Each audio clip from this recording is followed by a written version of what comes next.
నమస్తే. Welcome to college TV. ఏదైతే దేశవ్యాప్తంగా ఆపరేషన్ ఖగార్ పేరిట అనేక మంది నక్సలైట్లను అంతం చేస్తూ ఉంది బీజేపీ ప్రభుత్వం. దాంట్లో భాగంగా కనీసం మా కొడుకులు చేస్తూ ఉన్నారు, మా భర్తలు చేస్తూ ఉన్నారు, మా బిడ్డలు చేస్తూ ఉన్నారు, మాకు చివరి చూపు కోసం శవాన్నన్నా ఇవ్వండి అని చెప్పేసి తల్లులు రోధిస్తూ ఉన్నారు. ఏదైతే కేశవరావు చనిపోయిన తర్వాత అదే ఎన్కౌంటర్లో చనిపోయినటువంటి రాకేష్ కావచ్చు, విజయలక్ష్మి కావచ్చు, ఇంకా అనేక మంది శవాలను ఇవ్వకుండా వాళ్ళను ఇబ్బందులు పెడతా ఉన్నారు.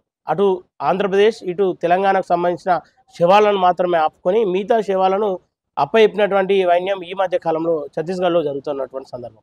పోలీసులను అడిగితే శవాలను ఇస్తే ఊరేగింపుగా తీసుకెళ్తారు, అక్కడ అనేక మంది వస్తారు, ప్రజలు వస్తారు, దీనివైపు ఆలోచిస్తారనే విధంగా మేము శవాలను ఇవ్వట్లేదని ఆ పోలీసులు చెప్తున్నటువంటి తల్లిదండ్రులేమో మా కొడుకును చివరి చూపు చూసుకుంటాం, మా చేతులతో దహన సంస్కారాలు చేసుకుంటామని తల్లిదండ్రులు అంటా ఉన్నారు.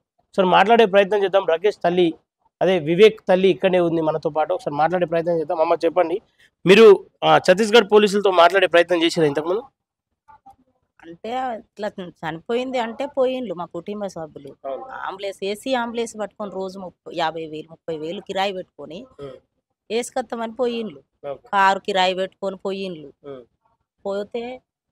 పోయి మా రాకేష్ ఉన్నాడు అని అడిగిండ్లట. ఇయ్యాలి అని అంటే రేపు ఇస్తాము అన్నారట. మా భర్త తోటి సంతకం తీసుకున్నారట, ఆధార్ కార్డు తీసుకున్నారట, రాసుకున్నారట.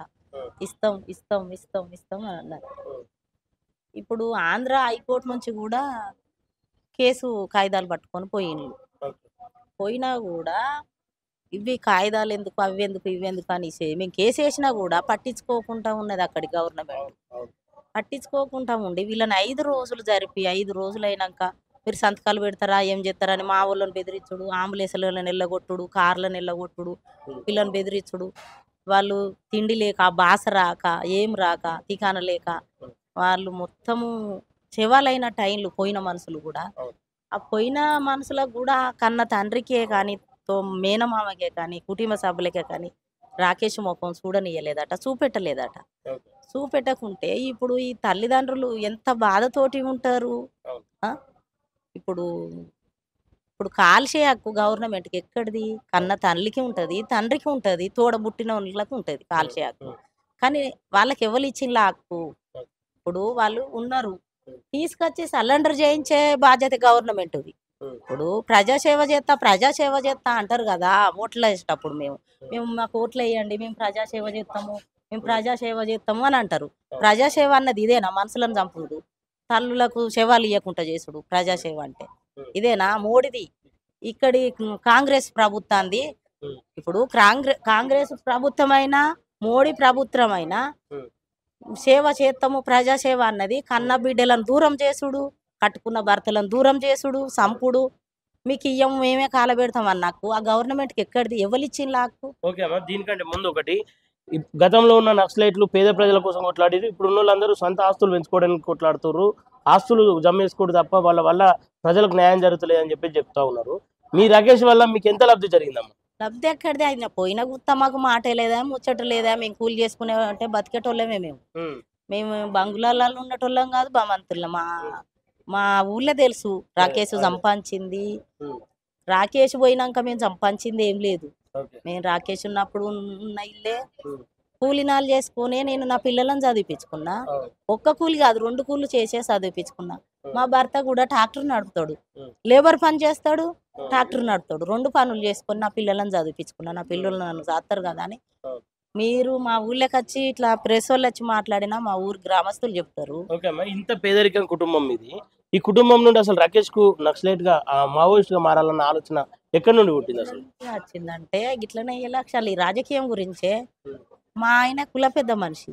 ఇట్లనే మేము ఇట్లా ఓట్లేయిల్లు అంటారు కదా, వచ్చిండ్లు.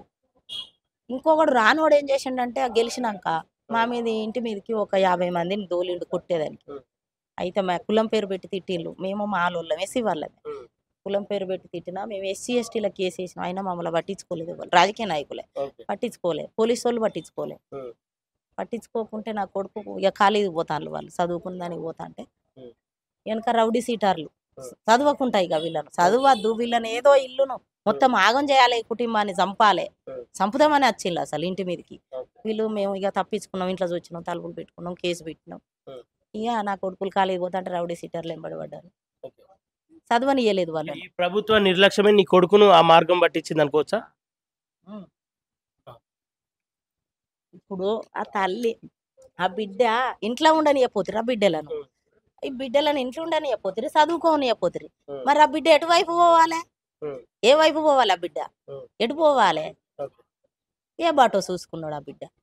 మరి చూసుకున్నది కూడా మాకు తెలియదు. నేను గిడు పోతానమ్మా అన్న తెలియదు, గిడు చూసుకుంటానమ్మా తెలియదు. అయినా హైదరాబాద్ పోతానమ్మా అని పోయిన పోవుడే కానీ మళ్ళా మాకు ఇంటికి రాలే. మాకు ఎలాంటి లెటర్ లేదు, ఫోటో లేదు, మనిషి లేదు, మాట లేదు. లాస్ట్ దన్నా నా ముఖం నా కొడుకుది ఇప్పుడు 9 సంవత్సరాలు పోయి ముఖం చూడక మాట చూడక ఈ బొక్కలన్నా ముఖం అన్న ఇస్తే చూసుకుంటా అని మా వాళ్ళు ఆంబులెన్స్ పట్టుకొని కిరాయి కారు కిరాయి ఆంబులెన్స్ ఏసీ ఆంబులెన్స్ పట్టుకొని పోతే మేము కూలి చేసుకునేటోళ్ళం. ఇప్పుడు ₹1,00,000 ఎడ తెచ్చి కట్టాలి మేము? మేము ఎట్లా ఎన్ని రోజులు కష్టపడితే ఏర్పాలి ఆంబులెన్స్ సీట ఆటో కారు కిరాయి? అయినా ఇయ్యలేదు, మాకు ఇస్తలేరు. గవర్నమెంట్ ఇట్లాంటి అగత్యాలకు దిగబడ్డది. ఈ మోడీ గాని ప్రభుత్వము అగత్యాలకు దిగబడ్డది. ఏం చెప్తా ఉండండి, మోడీ వచ్చే సంవత్సరం మార్చి 31 లోపు ఎవరు లేకుండా చంపేస్తా అని చెప్తా లేకుండా చంపేస్తా అంటే ఆ నది దోసుకోవాలి కదా, అమ్మేసిండు కదా వేరే దేశానికి. ఆ వేరే దేశము అట్లా నాశనం చెయ్యాలి అది కోరుకున్నాడు మోడీ. అనుషగాడో గినుషగాడో వాడును వీడు కలిసి అది అనుకున్నారు. అనుకొని వీళ్ళను మొత్తము అది చేస్తాను చంపేసినవు. ఇక కాలబెట్టి అక్క ఎక్కడిది ఉంటది ఎవరికన్నా? ఇప్పుడు ఒక శవాన్ని ఒకళ్ళు కాలబెట్టి అక్క ఉంటదా? కన్న తండ్రి కోరి పడతాడు, కన్న తల్లి పడుతుంది, కన్న కొడుకు. లేకుంటే కన్న బిడ్డ తండ్రికి తల్లికి పడతారు. కానీ గవర్నమెంట్కి ఎక్కడిది కాలబెట్టి అక్క ఎక్కడిది? అదే నేను అడుగుతాను, కోరుతాను. వాళ్ళు బలంగా చెప్తారు శవాన్ని ఇచ్చేదే లేదా, అసలు చివరి చూపు కూడా చూడనిచ్చేది లేదని చెప్పి చెప్తా ఉన్నారు. ఏం తప్పు చేసినాము? నా బిడ్డ ఏం తప్పు చేసింది? ఎవరన్నా చెయ్యని తప్పు చేసినామా మేము? ఇన్ని రోజులు ఎట్లా ఇచ్చిళ్ళు, ఇప్పుడు ఎందుకు ఇయ్యరు? నా బిడ్డ వరకు వచ్చారకి ఎందుకు ఇయ్యరు అని నేను అడుగుతాను గవర్నమెంట్ ను. ఆ మోడీ గారిని అడుగుతానా? ఇప్పుడు ఇన్ని రోజులు మొన్నటి దాకా ఇచ్చినావు నువ్వు, ఇప్పుడు 10 రోజులకు ఏటున్నారం కాడ కూడా చందు అబ్బాయిని ఇచ్చిండ్లు, మొన్న రేణుకని ఇచ్చిండ్లు. ఇయ్యాలనే రాకేష్ నున్ను భూమికను వీళ్ళందరినీ తెలంగాణ వాళ్ళని ఎందుకు ఇయ్యనంటాను? మొన్నటి దాకా తెలంగాణ వాళ్ళని ఇచ్చిండ్లు కదా, ఇయ్యాలి ఎందుకు ఇయ్యరు అని నేను కొట్లాడతాను. కారణం ఏమై ఉంటది అనుకుంటారు మీరు? అదే కారణం ఏందో మరి చెప్పాలి కదా మాకు. ఈ గవర్నమెంట్ ప్రభుత్వం చెప్పాలి, సమాధానం చెప్పాలి అని కోరుకుంటున్నా. నాకు బిడ్డను ఎందుకు ఇయ్యవు, నువ్వు ఎంతలా కాలబెడతావు అని నేను అడుగుతాను గవర్నమెంట్. ఓకే అమ్మ, అటు బీఆర్ఎస్ పార్టీ కావచ్చు, ఇటు కాంగ్రెస్ పార్టీ కావచ్చు, వేరే దేశంలో ఇరుక్కుపోయిన వాళ్ళని మేము తీసుకొస్తున్నాం, ఈ దేశానికి పంపిస్తున్నాం, క్షేమంగా తీసుకొస్తున్నాం అని చెప్పి చెప్తా ఉన్నారు. వాళ్ళకి మీరు ఏం విజ్ఞప్తి చేస్తారు? అట్లీస్ట్ శవాన్ని కూడా ఇప్పియలేకపోతుంది ఇటు కాంగ్రెస్ ప్రభుత్వం కావచ్చు, అటు బీఆర్ఎస్ పార్టీ కావచ్చు, ఏం చెప్పారు? ఏడికి తీసుకొస్తాను వాళ్ళు? గవర్నమెంట్ ఏడికి తీసుకొచ్చేళ్ళు? ఇప్పుడు మేము పోయి 5 రోజులు వేసి ఇప్పుడు లాస్ట్కు శవం వాసన వస్తుంది, అడిగిపోతే ఊరు ఖరాబ్ అవుతుంది, వాసనలు వేసి గత్తర్లు ఎత్తారంటే 5 రోజుల కంచి ఏసీ అంబులెన్సే ఉండే. మరి ఇస్తే అందులో పెట్టుకొని ఉండుల్లి మీ అన్ని రాసుకునేదాకా అంటే అందులో ఉండపోరా? ఏసీ అందులోనే మీ దగ్గరనే ఉండే, హాస్పిటల్ ముందే ఉండే, అందులో ఎత్తే ఉండకపోరా? మా వాళ్ళకి చూపించకుండా అందులో వేపేయాలి. వేసి మళ్ళీ నా బిడ్డ నాకు అప్ప చెప్పాలి కదా, ఎందుకు ఖరాబ్ అవుతుంది? 5 రోజుల కంచి మీరు ఆడ దగ్గర పెట్టుకొని ఆడ వారేసి అరేకుల కింద పడేసి ఖరాబ్ అయింది మేము ఇయ్యమంటే ఎక్కడిది మీకు ఆ హక్కు? కొన్ని శవాలను కూడా కాల్స్తున్నట్టు వీడియోలు వస్తా ఉన్నాయి. కాల్సే హక్కు ఎక్కడిది? ఏ శవాలనైనా ఏ బిడ్డలనైనా కాల్సే హక్కు ఎక్కడిది నీకు గవర్నమెంట్ కు? ఏ తల్లిదండ్రికైనా అప్పచెప్పాలి, ఏ భార్యలకైనా అప్పచెప్పాలి, ఏ బిడ్డనైనా కూడా. కొన్ని శవాలను అక్కడోళ్ళని అప్పచెప్తారు, ఇక్కడోళ్ళని అప్పచెప్పరు అంటే అన్ని శవాలను ఆగబట్టనుంటు. నువ్వు కొందరిని అప్పచెప్పి కొందరిని అప్పచెప్పకుంటే గవర్నమెంట్ ఏంటిది అన్నట్టు? నా బిడ్డ చేసిన తప్పేంది, మేము చేసిన తప్పేందో మాకు సమాధానం చెప్పాలి గవర్నమెంట్ అని కోరుకుంటున్నా నేను.